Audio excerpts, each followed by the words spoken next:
வணக்கம். இது நம்மளுடைய ட்ரெடிஷ்னல் சேனல்.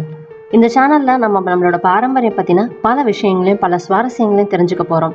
உணவில் ஆரம்பித்து நம்மளுடைய பாரம்பரியத்தில் ஏற்பட்ட ஆரோக்கியம் சம்மந்தமான எல்லா விஷயங்களையுமே நம்ம இந்த சேனலில் தெரிஞ்சுக்க போகிறோம். தொடர்ந்து இந்த சேனலில் வரக்கூடிய வீடியோஸ் கிடைக்கிறதுக்காக நம்ம கீழே இருக்கக்கூடிய சப்ஸ்கிரைப் பட்டனையும் அது பக்கத்தில் இருக்கக்கூடிய பெல் பட்டனையும் கிளிக் பண்ணிக்கலாம். வாங்க இப்போ நம்ம சேனலுக்குள்ளே போகலாம். இன்னைக்கு நம்ம ஒரு சூப்பரான ஹேர் க்ரோத் ஜூஸ் பார்க்க போகிறோம். படம் பார்த்தாலே உங்களுக்கு எல்லாருக்கும் தெரியும். கண்டிப்பாக நான் கருவேப்பிலை பற்றி தான் பேசுகிறேன். கருவேப்பிலையில் எவ்வளோ நல்ல விஷயங்கள் இருக்குதுன்னு எல்லாருக்குமே தெரியும். ஆனால் பொதுவாக அதை நம்ம எப்படி சாப்பிட்றதுன்னு தெரியாது. ஏன்னா தாளிக்கிறதுல சாப்பாட்டில் எல்லாத்துலேயும் போட்டால் கூட அதை நம்ம எடுத்து வச்சிடறோம். இன்னொன்று அதோட குவான்டிட்டி ரொம்ப கம்மியாக தான் வருது. இன்றைக்கி இருக்கக்கூடிய பிரச்சனையில் எல்லாருக்கும் தலை சூடாகிறது மட்டும் இல்லை, ஹேர் லாஸ் ரொம்ப அதிகமாக இருக்குது. அதே மாதிரி இளநரை அதிகமாக இருக்குது. ஸோ இதுக்கு ஒரு சூப்பரான தீர்வு அப்படின்னா கண்டிப்பாக கருவேப்பிலை ஜூஸ். கருவேப்பிலை தான்.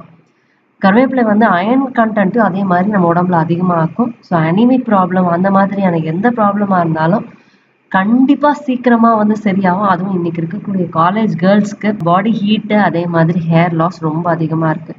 இதுக்கு ஒரு சூப்பரான ஒரு தீர்வு அப்படின்னா நம்ம கருவேப்பிலை ஜூஸ் தான்.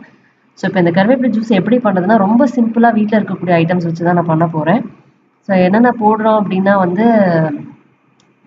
கருவேப்பிலை, லெமன், அதே மாதிரி ஜிஞ்சர். ஃபர்ஸ்ட் நம்ம அதை வாஷ் பண்ணி எடுத்துட்டோம். ஸோ வாஷ் பண்ணி எடுத்ததுக்கு அப்புறமா கருவேப்பிலையும் ஜிஞ்சரையும் நல்லா மிக்சியில் அரைச்சிக்கலாம். அரைச்சதுக்கு அப்புறமா அதில் பனங்கற்கண்டையும் சேர்த்துட்டு அதுக்கப்புறமா ஃபில்ட்ரு பண்ணி எடுத்துக்குவோம். ஸோ இப்போ நீங்கள் ஃபில்ட்ரு பண்ணி எடுத்ததுக்கப்புறமா இன்னொரு தடவை வேணாலும் அரைச்சிக்கலாம். அதுக்கப்புறம் ஃபில்ட்ரு பண்ணி எடுத்ததுக்கப்புறம் ஸோ இன்னொரு தடவை வேணாலும் நம்ம அரைச்சிக்கலாம். அரைச்சதுக்கு அப்புறமா அதை எடுத்து நல்லா திருப்பி ஃபில்ட்ரு பண்ணிவிட்டு தேவையான அளவு லெமன் மட்டும் சேர்த்துட்டு குடிச்சிடலாம். இது மட்டுமே போதுமானது.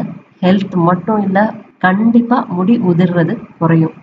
இதை தினம் காலையில் ஒரு டம்ளர் எடுத்துக்கிறது பெஸ்ட் ரிசல்ட்டை வித்தின் அ மந்த் கொடுக்கும். அதுக்கப்புறம் ஹேர் லாஸ்ன்றதே இருக்காது. ஸோ அந்தளவுக்கு ஹேர் க்ரோத் இருக்கும். அதே மாதிரி நல்ல டார்க் பிளாக் ஹேர்ஸும் கிடைக்கும். ஸோ அவ்வளோ ஒரு சூப்பரான ஒரு ஜூஸ் தான் இந்த ஜூஸு. அது மட்டும் இல்லை, இந்த கருவேப்பிலை ஜூஸ் காலையில் எடுத்துக்கிறனால இன்னும் உடம்புல நிறைய ப்ராப்ளம் சரியாகும். அதாவது லிவர் டீடாக்சிஃபை பண்ணுறதும் பெஸ்ட்டு சொல்யூஷன் இந்த கருவேப்பிலை தான். நான் ரொம்ப சிம்பிளான ரெசிபி தான் கொடுத்துருக்கேன் இந்த கருவேப்பிலை ஜூஸ்க்கு. உங்களுக்கு இன்னும் ஃப்ளேவர் வேணும், இன்னும் நல்லா டேஸ்ட் வேணும் அப்படின்னா இதோட ஒரு 2-3 பீஸ் தேங்காய் ஆட் பண்ணிக்கலாம். அதாவது அரைக்கிறதுக்கு முன்னாடி. அப்புறமா காடமம் அதாவது ஏலக்காய் ஆட் பண்ணிக்கலாம். ஸோ இதெல்லாம் நம்ம ஆட் பண்ணும்போது அதோட டேஸ்ட் ஃப்ளேவர் ரொம்ப நல்லாயிருக்கும்.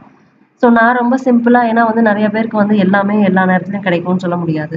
ஸோ அப்படின்றதுக்காக ஈஸியாக ஜிஞ்சர் கூட வேணும்னா போட்டுக்கோங்க. கருவேப்பிலை அண்ட் பனங்கற்கண்டு மட்டுமே போதும். பட் அது கூட லெமன் சேர்க்குறது பெஸ்ட் ரிசல்ட்டை கொடுக்கும். ஸோ அதனால் லெமனை கண்டிப்பாக சேர்த்துக்கோங்க.